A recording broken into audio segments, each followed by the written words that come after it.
Okay, so we've really gone deep into the science and potential of personal neuromorphic emulation. We've talked about replicating the brain, capturing emotions, even using AI to bring a digital mind to life. But now, let's face the music. What are the philosophical ramifications of all this? It's like we're standing on the edge of a whole new reality. It really is uncharted territory.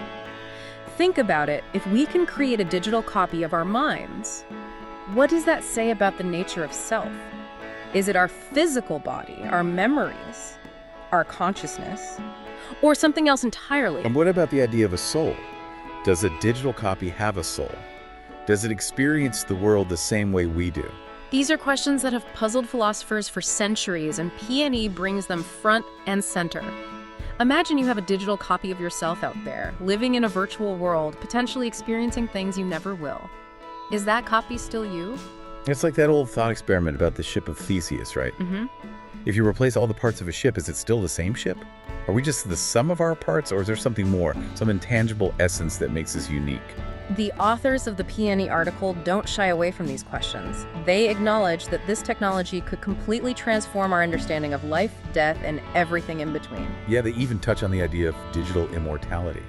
If our minds can live on in silicon, does that mean we've conquered death? It's a tempting thought, but it's not that simple. Even if we could perfectly recreate someone's mind, would that digital being truly experience the world in the same way we do? Would it have the same drive to learn, to grow, to connect with others?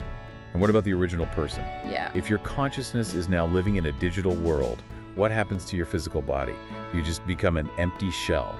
It raises all sorts of ethical dilemmas, too. If we create digital copies of ourselves, do they have the same rights as biological humans? Who owns those copies? Could they be exploited or manipulated? Okay, so we're not just talking about some sci-fi thought experiment anymore.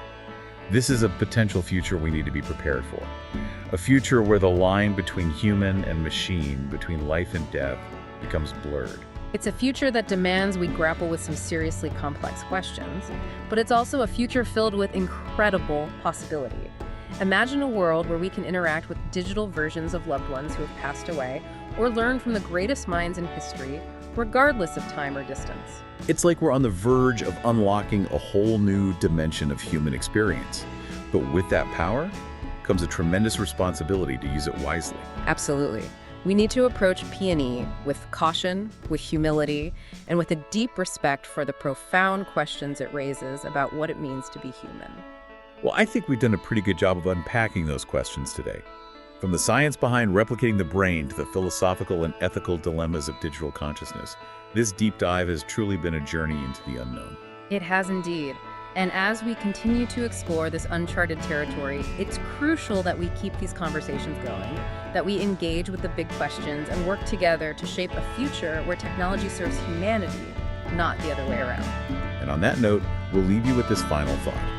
As we stand on the threshold of this incredible new era, let's remember that the most important questions aren't always the ones with easy answers. Sometimes the most profound discoveries come from embracing the mystery, the unknown, and the truly mind-bending possibilities that lie ahead. Thanks for joining us on the Deep Dive.